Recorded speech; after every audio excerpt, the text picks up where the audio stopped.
Consultorio de AX está abierto. Bienvenidos a este espacio informativo de la División Académica de Ciencias de la Salud, donde hablaremos de temas interesantes relacionados a la salud, con especialistas invitados que estarán enriqueciendo este programa y resolviendo todas sus dudas que nos pueden hacer llegar a través de los teléfonos en el estudio. Estaremos transmitiendo totalmente en vivo por el canal 35.1 de ViewCat, así como también por nuestras redes sociales en Facebook y YouTube. Soy el médico Joshua Daniel Rodríguez Hernández y me siento muy contento de tener el día de hoy a mi colega, la médica Mitzli Yajaira Lizárraga Vázquez. Bienvenida, Mitzli. Gracias, doctor Joshua. Hola, ¿qué tal? Buenos días. ¿Cómo se encuentran todos el día de hoy? Espero que se encuentren muy bien. Y les invito, compartan con sus familiares esta transmisión, la cual les garantizo les va a encantar. El día de hoy tenemos un programa muy importante y especial para todos ustedes que se realizó en la División Académica de Ciencias de la Salud el 14 de noviembre, titulado El Simposium Día Mundial de la Diabetes. Asimismo, vamos a poder ser partícipes de la ponencia titulada El impacto en la calidad del sueño sobre el control glicémico en pacientes con diabetes, la cual fue presentado por el médico pasante Jorge Luis Montealegre Pérez. Vamos a verlo. Buenos días. El día de hoy yo les voy a compartir una ponencia titulada El impacto de la calidad del sueño sobre el control glucémico en pacientes con diabetes, impartida por su servidor. Soy médico pasante en servicio social en investigación de esta casa de estudios de la División Académica de Ciencias de la Salud. Mi nombre es Jorge Luis Montealegre Pérez y agradezco al comité organizador por hacerme llegar la invitación, ¿verdad? Es muy importante hoy en día hablar sobre diabetes, pero también es importante conocer cuáles son los factores que predisponen a ustedes, jóvenes, personas no diabéticas, para desarrollar esta enfermedad. Y el día de hoy vamos a hablar de una comorbilidad muy importante, que es la alteración en el patrón del sueño. ¿Cómo estamos durmiendo? ¿Estamos durmiendo la cantidad suficiente? Y si no lo estamos haciendo, vamos a conocer hoy qué sucede en nuestro cuerpo que nos puede desencadenar una alteración y posiblemente desarrollar diabetes, obesidad, entre otras enfermedades.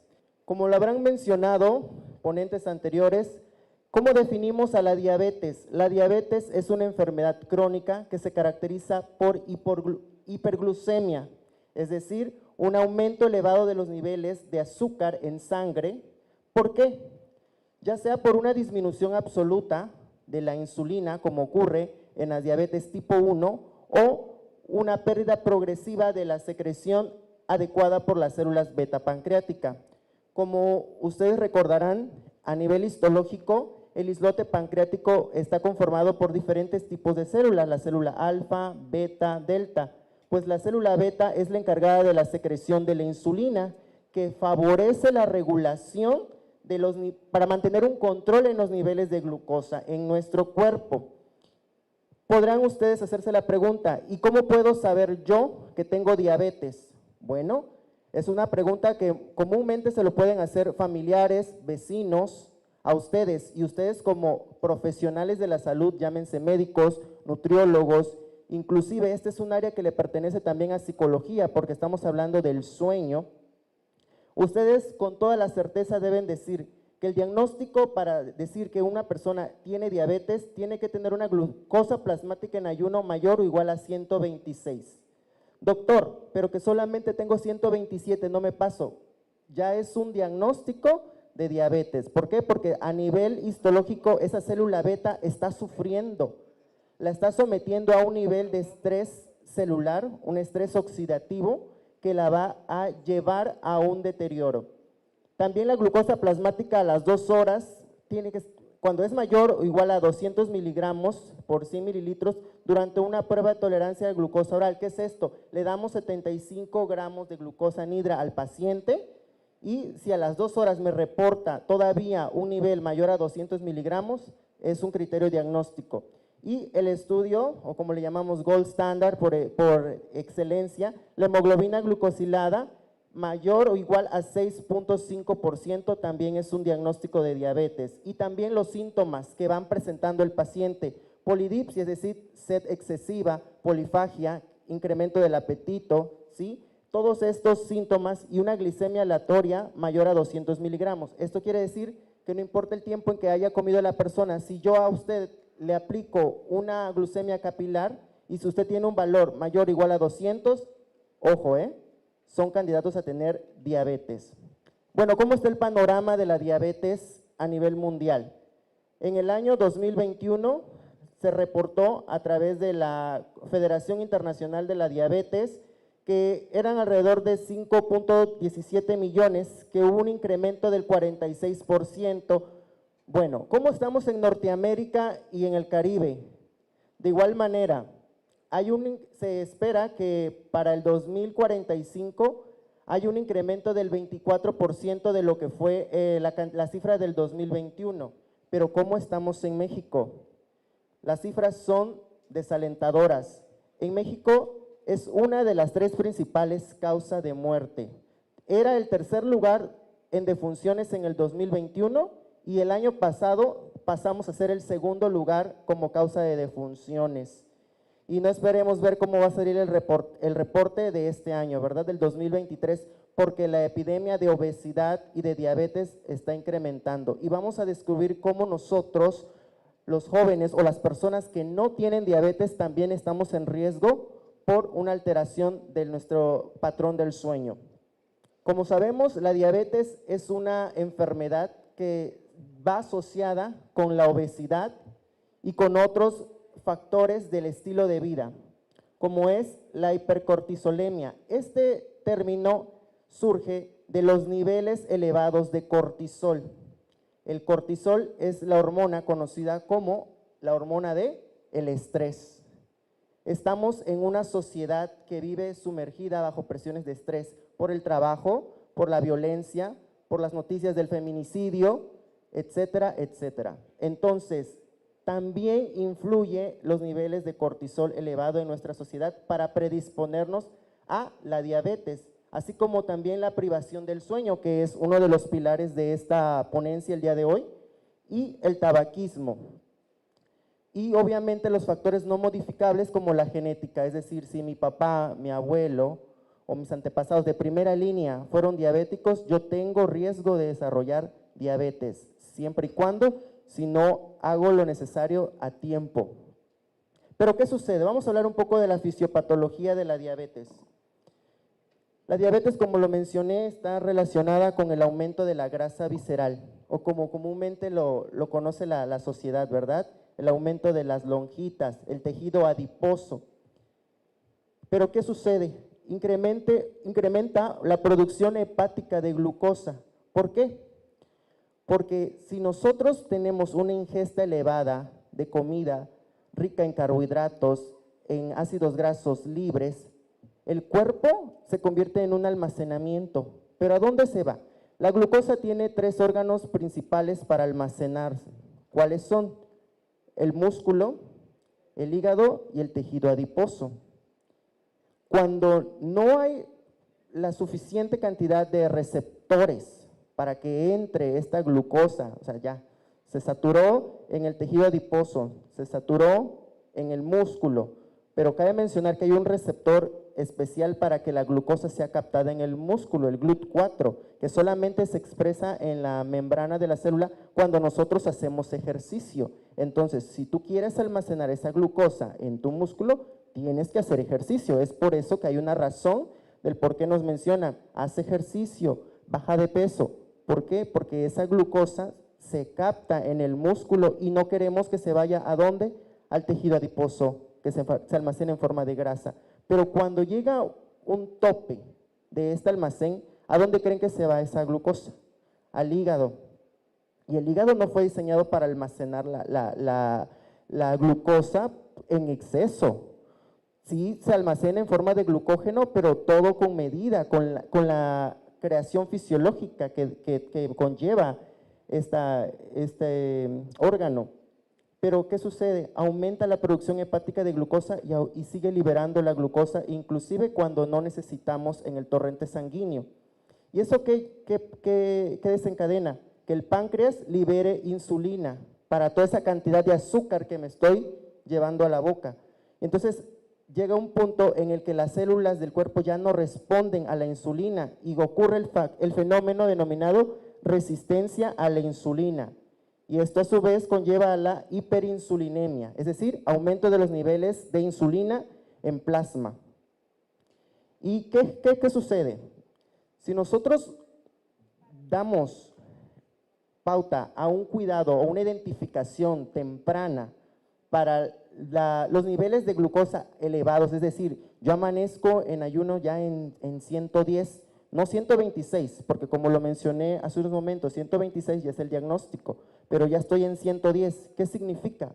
Que tu célula beta del páncreas te está mandando una señal: ponme atención, me estás sobresaturando de glucosa y por eso ya no estoy llegando a mis niveles en ayuno. Y si una persona no llega a sus niveles de glucosa bien al ayuno, menos lo va a lograr en el postprandio. ¿Y qué es el postprandio? Después de la comida. Porque si desde temprano no amaneces bien con tus niveles de glucosa, cuando le administres a tu cuerpo más alimento, más glucosa, más grasa, pues se va a elevar con la que ya tienes del día anterior, la elevada, ¿ok? ¿Sí estamos bien?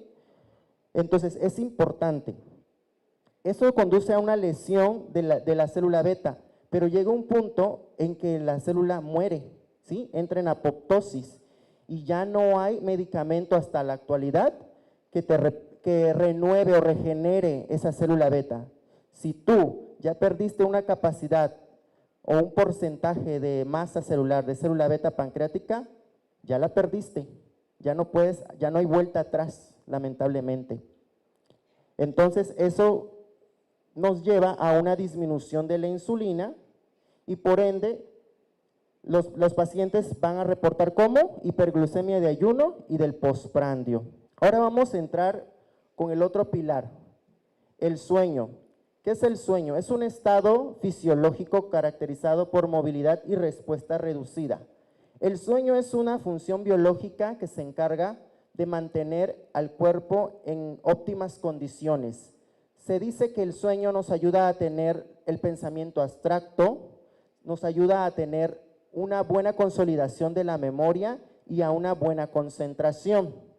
Se conforma de dos etapas del sueño: sueño de ondas lentas y sueño de movimientos oculares rápidos, o como lo conocemos en inglés, la fase REM, the Rapid Eye Movement. Ok, entonces la no REM lo dividimos, actualmente la Asociación Americana de Medicina del Sueño lo divide en 4 estadios, estadio 1 al 4.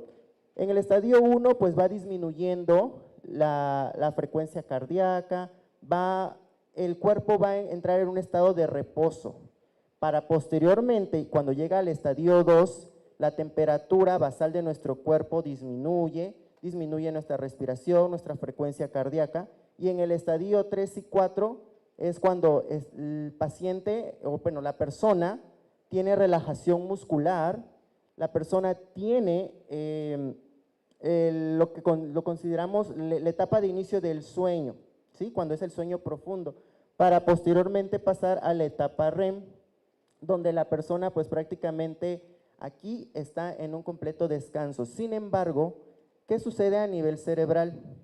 La demanda de glucosa, la tasa de demanda empieza a disminuir, sin embargo no se queda por completo sin su aporte, porque cabe mencionar que la insulina es una hormona que puede atravesar la barrera hematoencefálica. La barrera hematoencefálica es aquella que cubre nuestro cerebro y todo lo que conlleva las meninges. Entonces, por lo tanto, se sabe ahora que también tenemos receptores de insulina en el cerebro. ¿En qué regiones? Principalmente en el hipotálamo, y más adelante lo vamos a ver. Primer pregunta relacionada al sueño. ¿Cuál es el tiempo que recomienda la Academia Americana de Medicina del Sueño que debemos dormir? Si tú eres una persona que te encuentras entre el grupo etario de 18 a 64 años, recomienda que debes de dormir entre 7 y 9 horas. Si tú eres mayor de 65 años, debes dormir entre 7 y 8 horas. ¿Por qué disminuye la cantidad? Bueno, porque conforme avanza la edad, mayor a 65 años, la demanda metabólica pues es menor a una persona joven por las actividades que conlleva su organismo.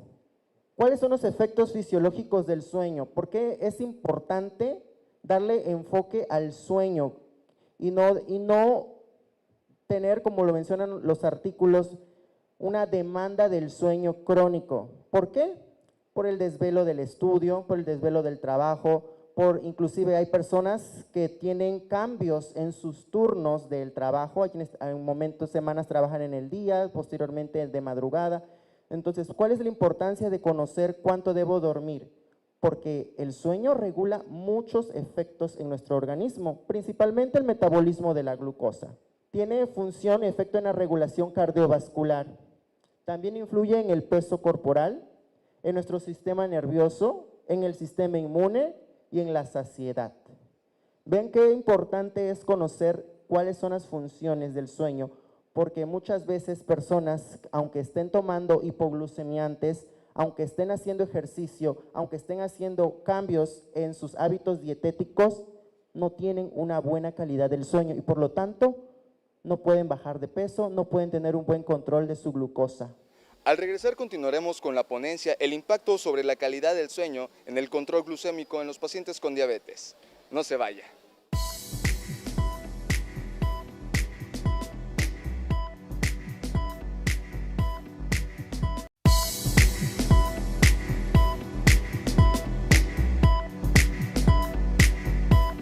Continuamos con la ponencia El impacto de la calidad del sueño sobre el control glicémico en pacientes con diabetes. Vamos a verla.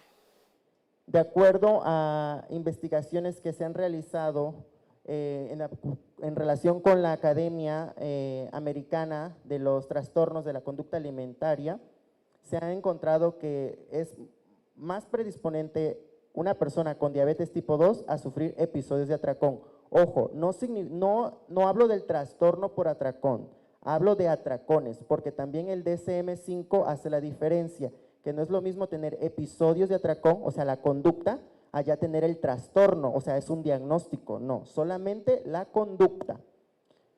Aumentan las colaciones entre horas y disminuyen las comidas principales. Eso es lo que se ha visto también que influye el sueño. Por eso las personas buscan principalmente hacer colaciones, pero obviamente no comida con alto contenido proteico, con fibra, sino como lo que ya he mencionado, comidas hedónicas. Y se altera pues el control glucemio, ¿por qué? Porque hay un aumento en las catecolaminas, la norepinefrina, la glucogenólisis y la gluconeogénesis a nivel hepático, ¿sí? Se ve incrementado, así como también la vía de la producción del cortisol, y pues esto nos eleva la glucosa plasmática. Bueno, en este esquema les ilustro cuáles son los núcleos que se encuentran en nuestro sistema nervioso central. Estos núcleos, llamémosle como una terminal, ¿sí? Donde llegan todos los autobuses de todos los municipios, llegan ahí en esa terminal, eso es el hipotálamo, la terminal. ¿Qué llega a esa terminal? Pues la información de las diversas hormonas que provienen del aparato digestivo, la grelina, la leptina, la insulina, la orexina. Todas estas hormonas cumplen una función al llegar al hipotálamo. La leptina, ya lo dije, es la que manda la señal, es el camión que dice saciedad, ya comimos, estimula el núcleo paraventricular. Cuando llega grelina, orexina, ¿qué está indicando? Hambre, necesitamos comer, porque está disminuyendo los niveles de glucosa, estamos en una situación ya sea de que una enfermedad, cuando el paciente está enfermo y necesita combatir los agentes externos, patógenos, pues tiene que incrementarse la demanda de células, de proteínas que forman el sistema del complemento, entre otras proteínas que nos ayudan a combatir las enfermedades. Entonces también no veamos la parte de la alimentación como algo que hay que estigmatizar, no, todo tiene una función. Pero ¿qué sucede cuando el trastorno del sueño o la privación del sueño sucede en nuestras vidas? Bueno, pues este sistema se ve alterado. No encontramos saciedad ¿en dónde? A nivel del sistema nervioso central, y por eso la persona quiere comer y comer. Bueno, ¿qué sucede con este famoso eje hipotálamo-hipófisis adrenal? Vamos a explicarlo de una manera muy sencilla. El sueño es la privación del sueño, el cerebro lo toma como un agente estresor, como una amenaza. Y si es agente estresor, ¿qué nos va a desencadenar? Cortisol. ¿Y cuál es el papel del cortisol en la diabetes? En el hígado activa dos vías que nos favorecen la producción de más glucosa, y el paciente con diabetes lo que no quiere es más glucosa, estamos de acuerdo. Pero si no duerme bien, se activa este eje. ¿Cómo se llama? Eje hipotálamo hipófisis adrenal. ¿Qué sucede en el hígado? Aumenta la glucogénesis y la gluconeogénesis, y por lo tanto se produce más glucosa en el hígado y se libera del hígado al torrente sanguíneo y eleva las concentraciones de glucosa. ¿Qué pasa con el sistema inmune? Depleta o disminuye la respuesta de neutrófilos y linfocitos TCD4. Entonces nuestros pacientes con diabetes están más propensos ¿a qué? A enfermarse, porque si nuestro sistema inmune está depletado, pues no hay quien nos defienda, ¿verdad? El cortisol en exceso, como lo había mencionado, la hipercortisolemia, aumenta la resistencia a la insulina en las células periféricas. ¿Y cómo vamos a identificar a un paciente con resistencia a la insulina? Bueno, hay varios síntomas que, aunque no tengamos a la mano un estudio de laboratorio, lo podemos identificar.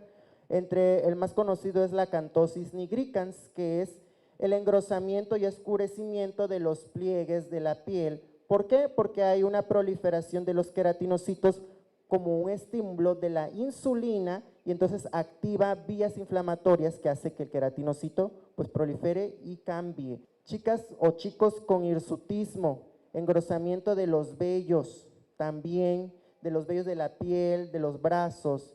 Chicas que padecen de síndrome de ovario poliquístico, también. Chicos que a temprana edad también están presentando cifras altas de presión arterial. ¿Por qué? Porque la insulina también tiene que ver con la hipertensión, también tiene que ver con la dislipidemia. Entonces es alarmante que personas tan jóvenes ya estén presentando este tipo de problemas. ¿Y todo por qué? Por no dormir bien. De acuerdo a la Academia Americana de Medicina del Sueño, en el 2020, el 14.5% de la población tenía problemas para conciliar el sueño y el 17.8% son problemas para mantener, es decir, ya habían conciliado el sueño, pero tuvieron interrupciones, como lo que se conoce como insomnio intermedio o insomnio tardío. Bueno, de acuerdo a la Clínica de Trastornos del Sueño de la UNAM, reportó que más del 45% de los adultos padecen insomnio.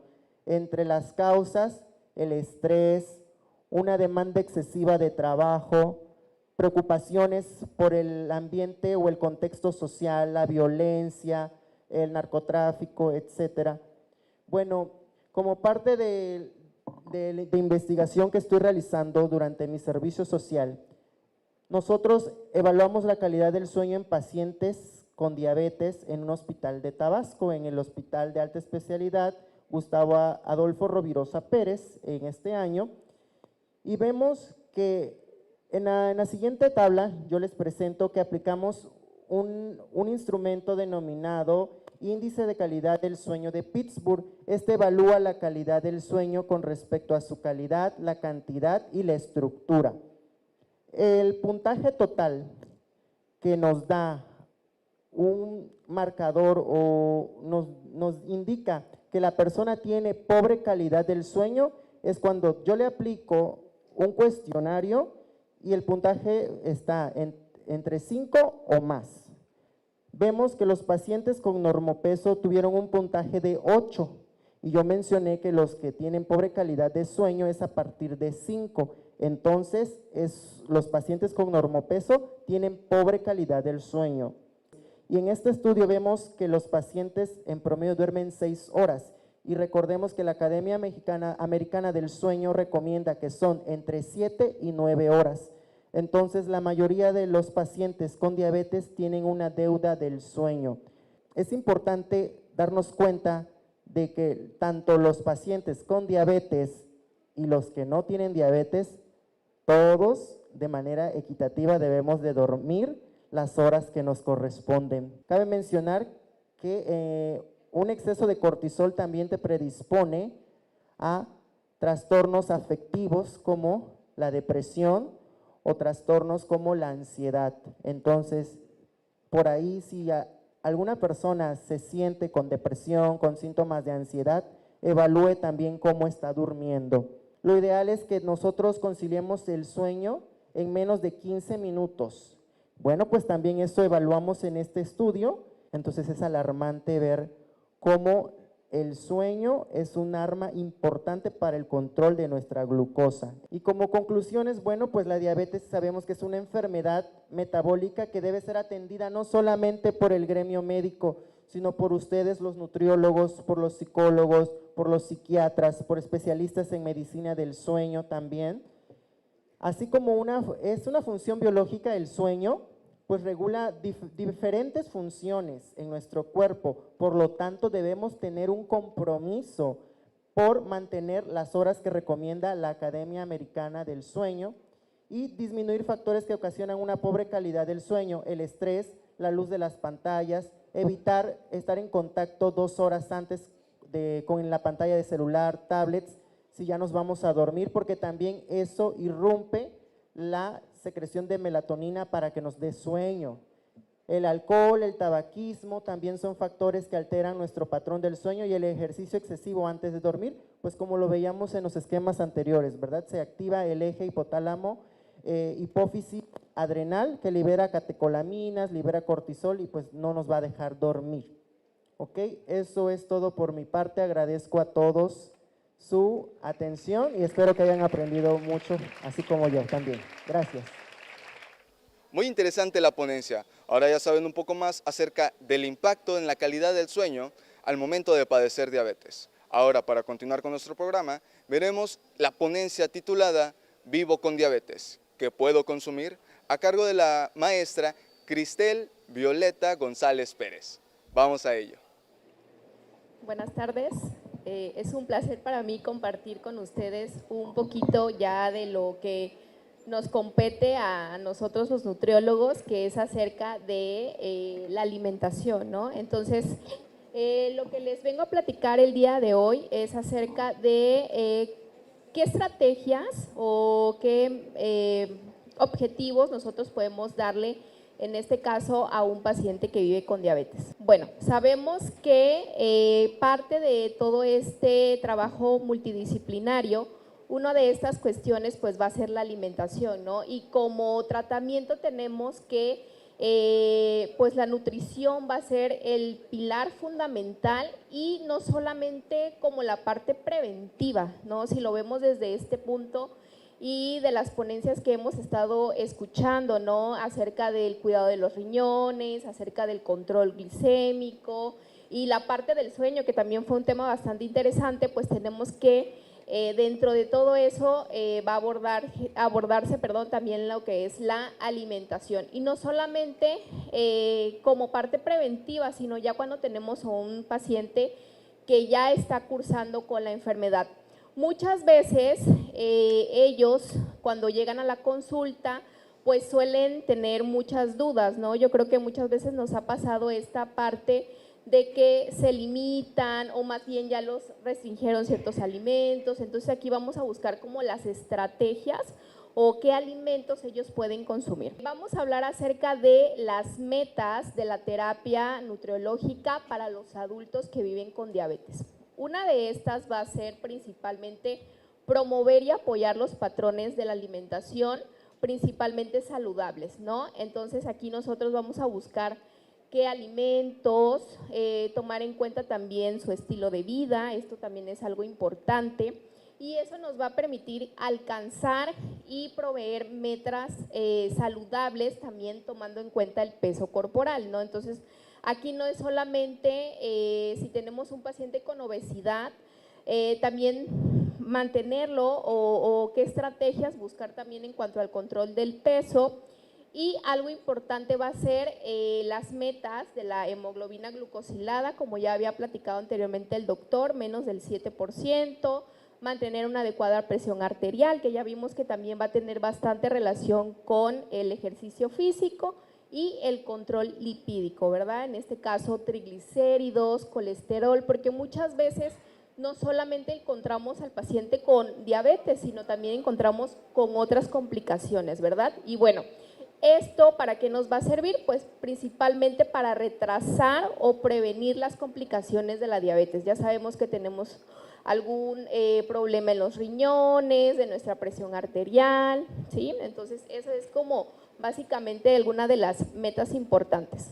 Aquí les traigo esta parte del método del plato saludable. Creo que todos estamos ya familiarizados con el plato, ¿no? Como podemos observar, tenemos el plato, ¿no? Entonces ahí podemos ver que en nuestra mayor parte van a abundar aquí las verduras, ¿no? Aquí podemos tener preparaciones, a lo mejor cocidos, a la plancha.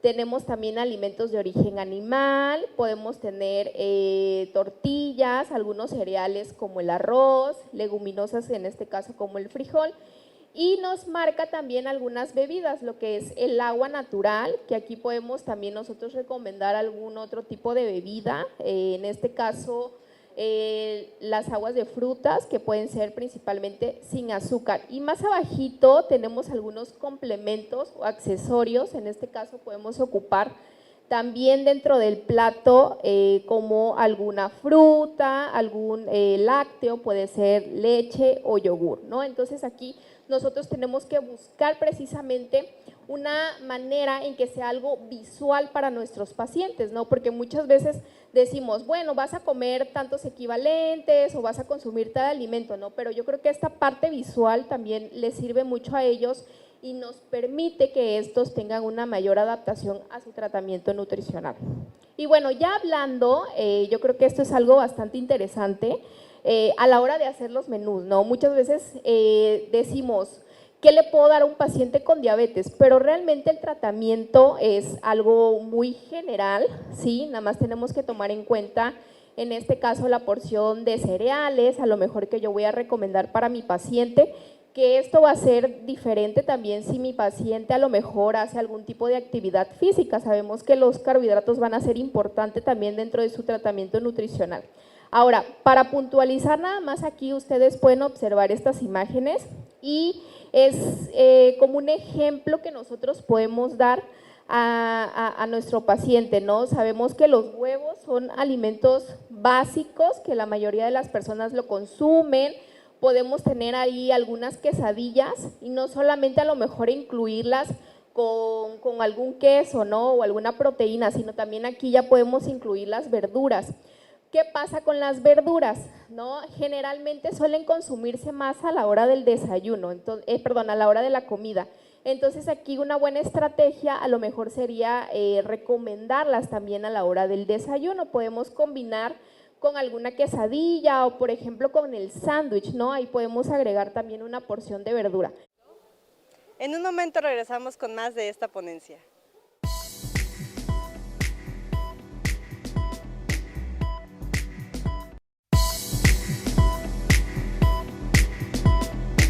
Estamos de regreso. Continuamos con la ponencia. Vivo con diabetes, ¿qué puedo consumir? Estos son algunos de los desayunos más básicos y prácticos, ¿no? Porque ahorita que les hable más adelante acerca de las barreras, también vamos a tener ciertas limitaciones a la hora de implementar un tratamiento nutricional. Y bueno, ya hablando de comidas, aquí tenemos, por ejemplo, una imagen en donde tenemos una porción de res, podemos acompañar la leguminosa, que sería el frijol, una grasa saludable, como ya sabemos el aguacate, y alimentos a lo mejor, o más bien platillos más básicos, como lo que es un caldo de pollo, puede ser un caldo de res. Ya hablando de lo que son las cenas, podemos tener aquí, generalmente ya las personas para lo que es la noche, y me pasa muchas veces con algunos, ¿qué nos dicen? No, pues ya quiero algo más ligero, ¿no? Ya no quiero cocinar, ya a lo mejor ya llego cansado de casa. Entonces aquí nosotros tenemos que buscar como esas estrategias o esos menús, ¿no? Que muchas veces batallamos en realizar. Y aquí podemos incluir a lo mejor una porción de lácteo, que puede ser a lo mejor queso, yogur con alguna fruta, principalmente las frutas que sean de bajo índice glicémico. Sabemos que la tostada también es un alimento muy completo porque ahí tenemos el cereal, tenemos el alimento de origen animal, podemos combinar con cualquier verdura, ¿sí? Entonces ya tenemos una comida más completa. Entonces también aquí abajito les muestro, por ejemplo, esas son como unas dobladas de pollo. Es algo práctico, es algo sencillo, creo que a todos nos gustan, ¿no?, las dobladas. Entonces aquí sería también como buscar y combinar desde un alimento muy sencillo, que puede ser el queso cottage con fruta, a una preparación más elaborada como las entomatadas. Ya puntualizando un poquito acerca de las colaciones, pues aquí tenemos que es importante también tomar en cuenta los gustos y las preferencias de las personas. Entonces, si hablamos a lo mejor de alguna colación, sabemos que las frutas siempre nos van a sacar de apuros, ¿verdad? Entonces, a lo mejor buscar esa parte de que nuestro paciente tenga a la mano una manzana, una pera, ¿sí?, que a lo mejor es algo fácil de transportar. Tengo esta pequeña lista de alimentos en donde el color verde nos muestra qué verduras nosotros podemos aumentar. Por mencionar algunas, tenemos a las hojas verdes como la espinaca, como la selga, ¿sí? Tenemos también el champiñón, ¿sí? Y en la parte amarilla tenemos que nos muestra los alimentos que nosotros tenemos que tener un mayor control, sobre todo en nuestros pacientes, ¿no? ¿Qué pasa? Muchas veces el paciente que llega con nosotros tiene un desconocimiento acerca de la alimentación. Aunque ya tengan muchísimos años con diabetes, todavía siguen teniendo como ciertos tabús de no puedes comer tortilla, jamás vas a comer el plátano, no puedes comer sandía porque es muy dulce, ¿no? Entonces aquí nada más en esa imagen nos va mostrando y también nosotros utilizando como referencia el SMAE, cuántos podemos recomendar, ¿no? O más bien que aquí tenemos que puntualizar que no es que no lo pueda consumir, sino que solamente tiene que moderar su consumo. Entonces tenemos, ya sabemos que el arroz, la tortilla, las galletas, gracias, ahí se puede apreciar un poquito mejor, ¿no? Entonces tenemos aquí la avena en hojuelas, el amaranto, ¿no? La papa, que también sigue siendo hoy en día un alimento tabú, ¿sí? Porque muchos pacientes todavía tienen esa idea de que no pueden jamás consumir la papa, y sabemos que si nosotros damos la cantidad de papa correcta, pues no le va a pasar absolutamente nada, más si lo consume con un alimento de origen animal o combinado con alguna otra verdura, ¿no? Puntualiza el color rojo. Miren, esta es una guía precisamente de la clínica de diabetes del Instituto Salvador Subirán, de la clínica.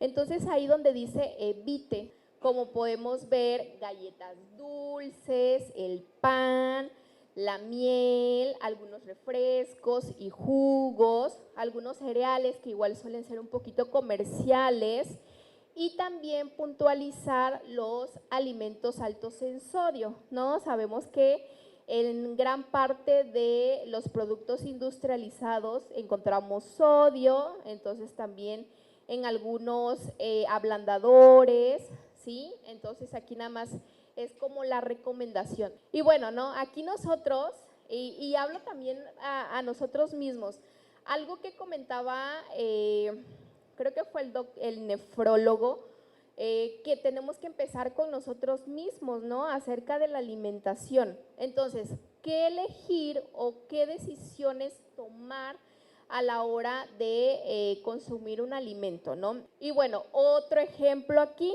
puntualizar, en este caso la diferencia entre un jugo y una fruta natural, hablando igual en cuestión de calorías. El jugo, al extraer esa parte que es la fibra, ¿no?, que ya sabemos que la fibra también nos va a ayudar en este caso al control de nuestro paciente que vive con diabetes, pues aquí solamente el jugo nos va a aportar 180 kilocalorías, ¿no? Y si nosotros damos la fruta entera, ¿no?, y sobre todo si es con cáscara, simplemente vamos a tener 60 kilocalorías, ¿no? Este es un aproximado más o menos en calorías, pero es algo que también podemos, o más bien tenemos que puntualizar con nuestros pacientes.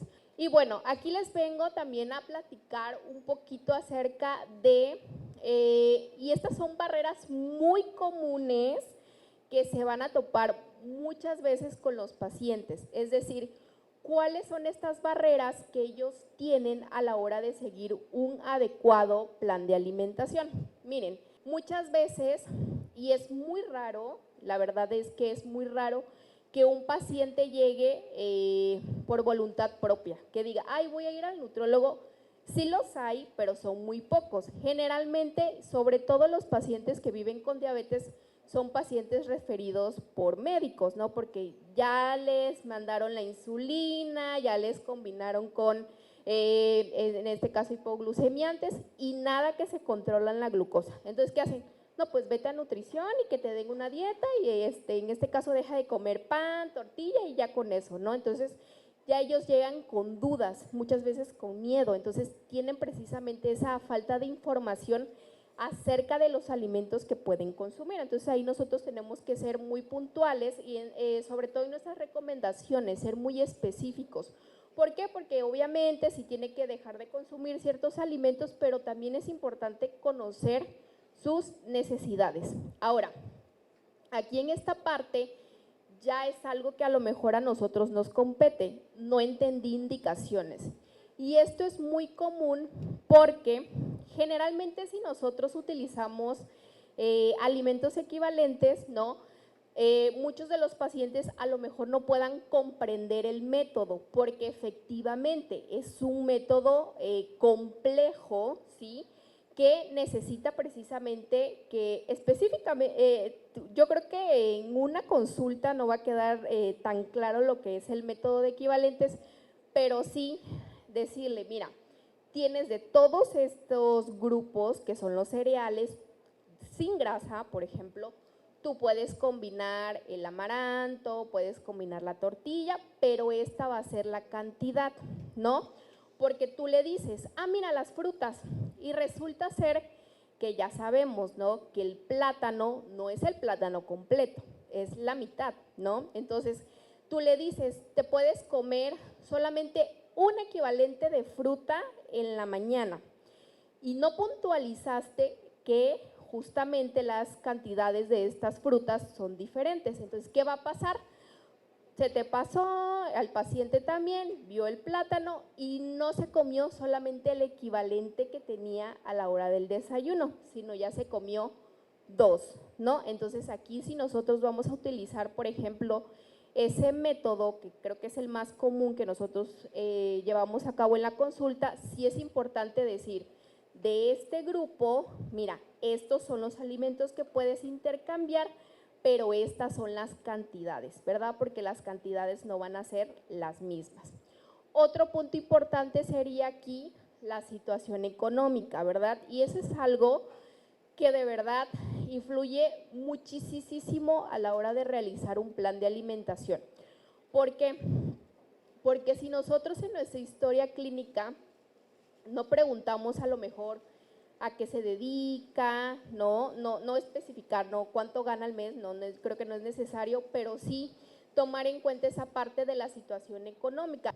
Otro punto importante van a ser, mis comidas son fuera de casa, y yo creo que eso también nos pasa a nosotros, ¿no? Pasamos mucho tiempo en la escuela, a lo mejor se me dificulta traer mis alimentos o transportarlos, ¿no? Creo que sí es importante aquí también buscar qué alimentos o qué platillos tengo al alcance. Entonces, miren, poniendo el ejemplo aquí de ustedes, yo creo que si me voy a la zona de las cafeterías, de donde venden comida, por lo menos un platillo saludable voy a encontrar, ¿no? Entonces, eso es algo que también es importante puntualizar en nuestros pacientes. Un punto también importante es la negación o el rechazo que muchas veces tienden ellos a realizar cambios en su alimentación actual, ¿no? Entonces, ellos ya vienen con a lo mejor muy malos hábitos, se saltan el desayuno, solamente como mi comida, cuando regreso de trabajar a veces ceno, a veces no, entonces aquí es también nosotros puntualizar qué beneficios le va a traer en este caso el desayuno, la comida, si vamos a incluir a lo mejor colaciones, también eso es importante, ¿no? Y algo que también influye aquí en las barreras para que ellos se adapten a tener un mejor seguimiento en cuanto al plan de alimentación, la falta de apoyo, ¿no? Muchas veces puede ser de la familia o de la pareja. Me ha pasado que muchos piensan, ay, es que vamos a hacer 2 comidas. No, sino que simple y sencillamente, perdón, hay que modificar a lo mejor tus porciones. Puedes hacer el mismo caldo que preparamos para toda la familia, sino únicamente tú vas a ocupar tus porciones que necesitas. Les quería mostrar esta imagen, ¿no? Que yo creo que esta es como la barrera más común, ¿no? Y que nosotros mismos nos ponemos esta barrera también, ¿no? Aquí algunas de las soluciones es que nosotros planeemos un menú semanal, ¿no? Aunque sea una dieta repetitiva, aunque a lo mejor tu paciente va a comer 4 veces pollo y 1 vez carne, pero eso le va a permitir que tenga una mayor adaptación. Preparar los alimentos previamente, yo creo que esto también sí nos da el tiempo, pero me tengo que levantar más temprano, tengo que dejarlo en la noche listo, y a veces no queremos hacer eso, ¿no? Pero son estrategias que tú también tienes que recomendar precisamente a tu paciente, ¿no? Y en este caso, una lista de compras, ¿no? ¿Cuáles son tus verduras básicas? O cuando preguntamos, ¿cuáles son las verduras que más te gustan? Pues ni modo, si le gusta la zanahoria, unas 3, 4 preparaciones se van a ir con zanahoria. Ya para no indagar un poquito más en cuanto a la alimentación, sabemos que esta parte del tratamiento nutricional o la intervención que nosotros hagamos va a ser un trabajo multidisciplinario. ¿Por qué? Porque va a estar involucrado el médico, ya vimos, ¿no?, qué tan importante es la prevención, el cuidado, va a estar involucrado también el terapeuta, que en este caso puntualizó mucho la parte de la actividad física, y en este caso, pues nosotros, ¿no?, que vamos a ser quien aquí, y recae demasiado en nosotros la parte del tratamiento nutricional. Creo que aquí nosotros tenemos que ser muy conscientes, la verdad que aunque el paciente tenga los mejores medicamentos, tenga el glucómetro más reciente que le va a ayudar a estarse controlando su glucosa, a lo mejor se hace actividad física, pero si no toma precisamente la dieta como pilar principal para el tratamiento y no solamente para el seguimiento, sino para prevenir otras complicaciones, creo que aquí nosotros tenemos bastante trabajo, sí, porque sabemos, y ya lo vimos hace rato, ¿no?, la incidencia de los pacientes con diabetes. Entonces aquí yo sí les invito a que no nos quedemos nada más con entregarle la dieta al paciente, ¿no?, manejar a lo mejor la cuestión de los equivalentes, explicar. Tenemos que educar a nuestro paciente con diabetes. Si hay trabajo, sí tenemos bastante chamba que hacer, en este caso en el control del paciente con diabetes. Y bueno, aquí nada más para finalizar les dejo una frase que nos dice que la diabetes puede ser un desafío, pero tú eres más fuerte que cualquier desafío. Entonces, cada día que eliges cuidar de ti mismo, estás un paso más cerca de una vida más plena y saludable, ¿no? Entonces, es algo que nosotros tenemos que tomar en cuenta también, porque vamos a buscar precisamente ese objetivo, ¿no?, de que nuestro paciente sea un paciente que tenga un buen control, que tenga una buena adaptación en cuanto a su alimentación. ¿Ok? Gracias. Finalmente hemos llegado al término de este programa y en nombre de todo el equipo de producción y de quienes hacen posible este programa, les queremos dar las gracias por acompañarnos en esta hora. Los esperamos la próxima en este mismo canal. Se despide de ustedes el médico Joshua Daniel Rodríguez Hernández y ha sido para nosotros un placer haber brindado y contribuido a su salud. De igual manera se despide de ustedes la médico Mitzli Yajaira Lizárraga Vázquez. Y recuerda, Consultorio DAX, Tu salud en nuestras manos.